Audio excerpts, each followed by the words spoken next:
नेता के रूप में उम्मीदवार बन करके हमारे गोपाल लामा जी खड़े हैं। उम्र में बड़े हैं, बुजुर्ग हैं, मैं उनका सम्मान करता हूं, उनको काफ़ी अनुभव भी है। मेरा बहुत ज़्यादा उनके साथ कभी संपर्क तो नहीं रहा।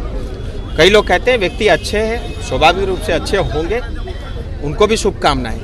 लेकिन जो सिंबल आप लेकर के घूम रहे हैं, याद रखना इस सिंबल में अभी भी मुझे गोरखा जो शहीद हुए उनके खून के धब्बे मुझे आज भी दिखाई देते हैं।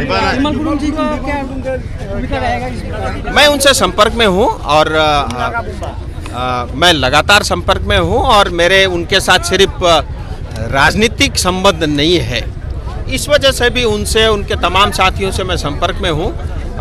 ये उनको तय करना है। सबसे पहले तो मैं हमेशा कहता हूं दार्जिलिंग सिलीगुड़ी मेरा एक बड़ा परिवार है और इस बड़े परिवार में 5 साल मुझे सेवा करने का अवसर मिला। पूरी निष्ठा और ईमानदारी के साथ प्रयास किया और उसमें सफलता भी पाई। एक बार पुनः इस परिवार की सेवा करने के लिए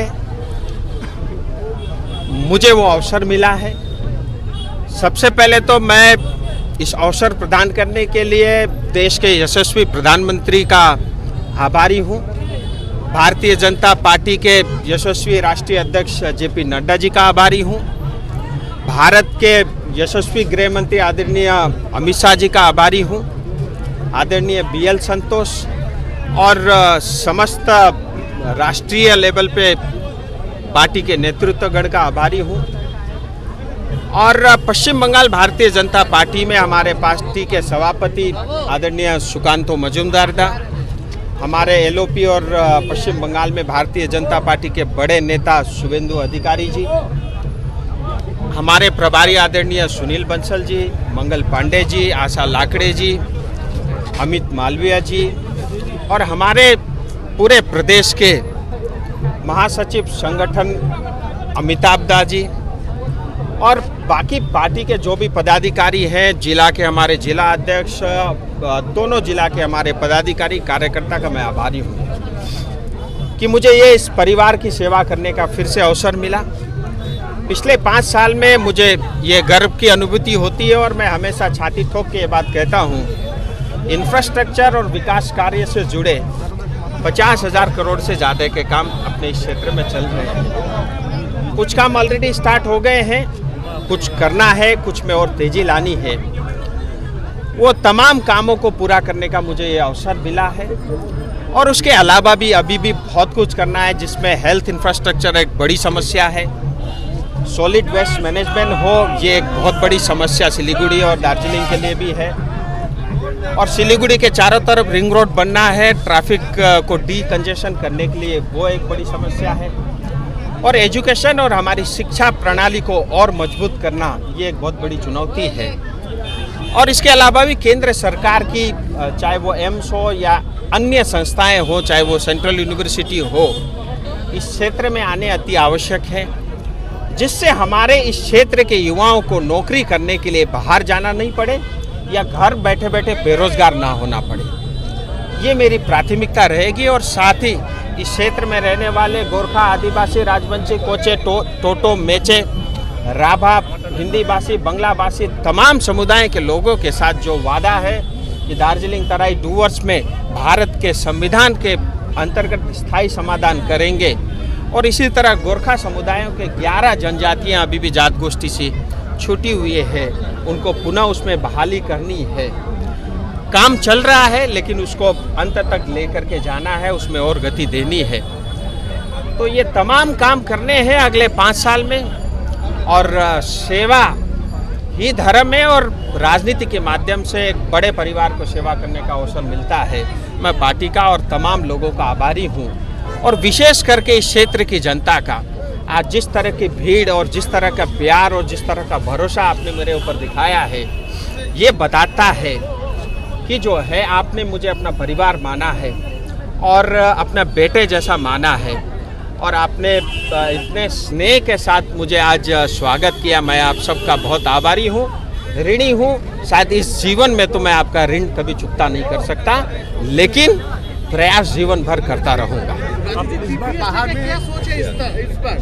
सोच स्पष्ट है, स्थायी समाधान लेकर के हमारे पत्रकारों की सोच क्लियर नहीं है, या जो नेता पहाड़ में कुछ और सिलीगुड़ी में कुछ और बोलते हैं उनकी सोच में क्लैरिटी नहीं है, या तो इसको बहुत अपनी भाषा में जो गोरखा हमारे कुछ नेता है वो पहाड़ में जो है अपनी भाषा से परिभाषित करते हैं और मिलन मोड़ आते ही या दार्जिलिंग मोड़ आते ही भूल जाते हैं, फिर टीएमसी की भाषा बोलते हैं, उनको क्लैरिटी नहीं है। मेरे यहाँ बिल्कुल स्पष्ट है और भारत के प्रधानमंत्री ने भी कहा है, भारत सरकार कटिबद्ध है और स्थायी समाधान के हम निकट पहुंच चुके हैं। और मुझे लगता है जब देश के यशस्वी प्रधानमंत्री जी बोल गए तो मुझे लगता है अब कुछ बचा नहीं है। और मैं ऐसा मानता हूं जो हमारी समस्याओं का समाधान है वो डीएम के पास नहीं हो सकता, वो जीटीए नहीं कर सकता, वो स्टेट नहीं कर सकता, केवल और केवल भारत का संविधान कर सकता है। विष्णुभूषण शर्मा जी आलादा राज्य लेकर दाबी रखकर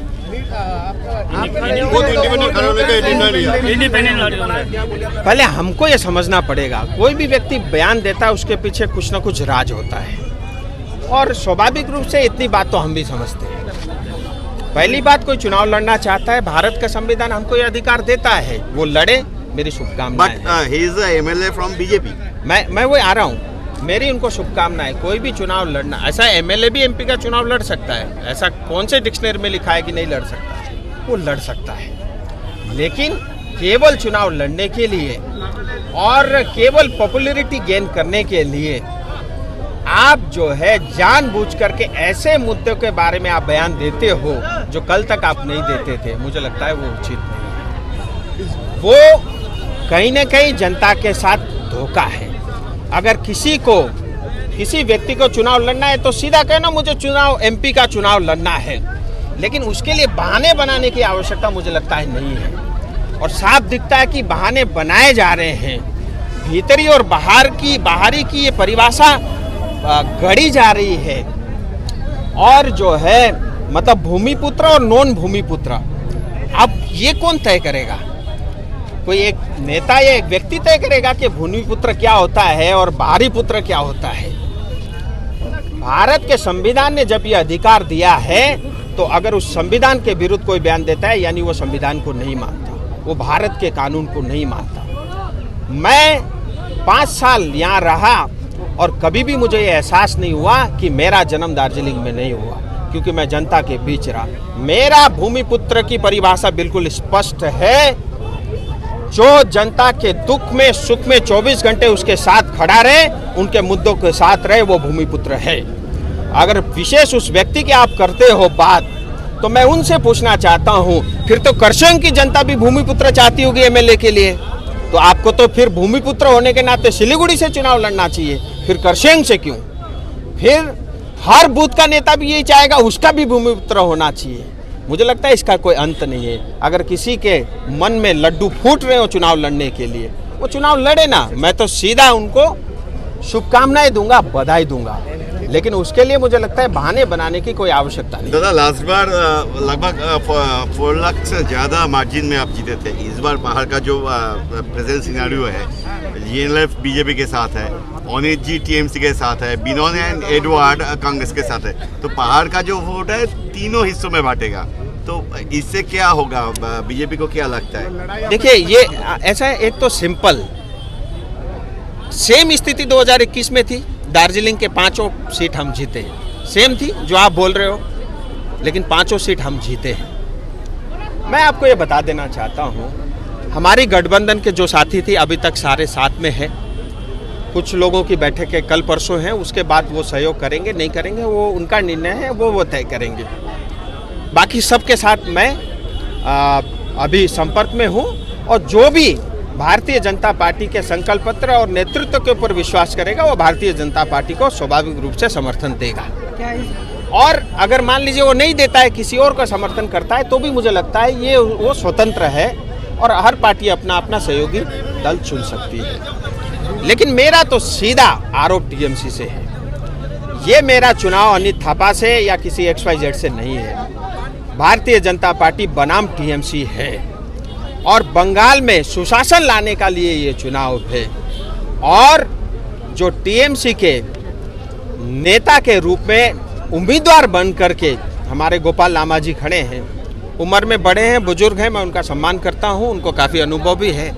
मेरा बहुत ज़्यादा उनके साथ कभी संपर्क तो नहीं रहा।